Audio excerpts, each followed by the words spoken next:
श्रोताओं को नमस्कार। तो इसका शेष भाग आप सुनेंगे।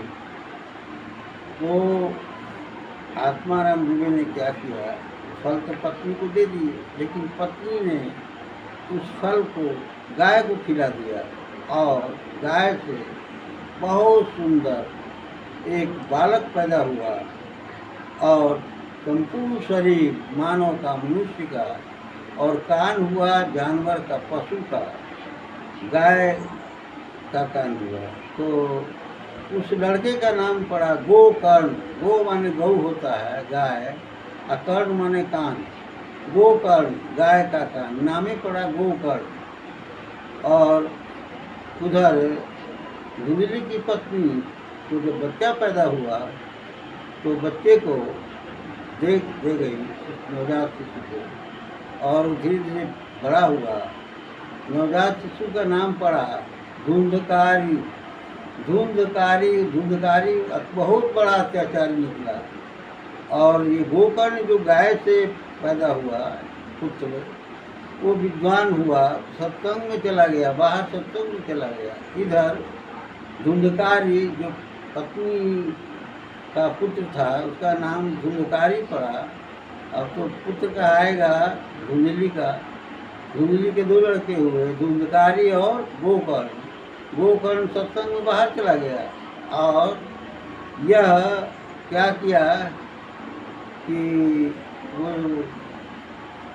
इसका नाम धुंधकारी हुआ। धुंधकारी बहुत बड़ा अत्याचारी निकला, चोरी करने लगा, डकैती करने लगा।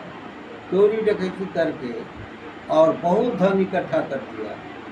इतना ही नहीं, वो 4 घर में वेश्याओं को रखता था और वेश्याएं आपस में तर्क कर रही हैं कि देखो बहन, वो राजा को जब पता होगा कि इतना धन है, वो राजा हम लोग को जान मार देगा और सारा धन ले लेगा, तो क्यों नहीं हम लोग धुंधकारी को जान से मार देंगे। यही किया, एक रात्रि को रस्सी से बांध दिया और जब वो नहीं मरने लगा तो एक वेश्या कहती है कि ऐसा करो बहन कि इसके मुंह पर आग का गोला रख दो, तब तो मरेगा ना।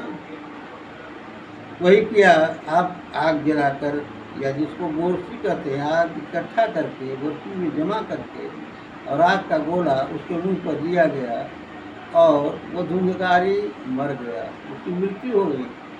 तो प्रेत योनि में गया और रात्रि को प्रेत क्या करता है, वो कभी सांड बन जाए, कभी भैंसा बन जाए, कभी कुछ बन जाए, ऐसा ऐसा दृश्य दिखाने लगा।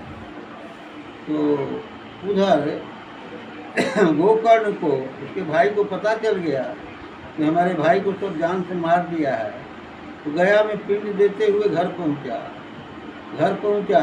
तो रात्रि में फिर वही दृश्य, रात को भैंसा बन जाए, सुअर बन जाए, गाय बन जाए, कभी कुछ बन जाए। तो रात्रि में उस दृश्य को देख कर कहा, गोकर्ण ने कहा कि तुम हो कौन? तो उसने कहा कि मैं आपका भाई धुंधकारी हूँ, और कौन हूँ? भाई तुम धुंधकारी है, तुम्हारे लिए तो मैंने गया में पिंड दिया, तुम्हें मुक्ति नहीं मिली। जब मुक्ति नहीं मिली तो वो एक युक्ति उसने सोचा, 7 बांस मंगवाया और 7 बांस को 7 जगह बांध दिया गया, 5-7 जगह, और उसने कहा कि तुम प्रेत योनि में हो, हवा के रूप में हो, वो बांस में प्रवेश कर जाओ। और राजा परीक्षित की तरह स्वर्ग से सुखदेव महाराज को बुलाया गया और 7 दिनों तक कथा हुई। एक दिन में बांस फटफट की ध्वनि करके फट जाता था। ऐसे करते करते 7 दिनों तक सुखदेव महाराज कथा करते रहे और कथा के प्रभाव से इसको धुंधकारी को भी मुक्ति मिल गई।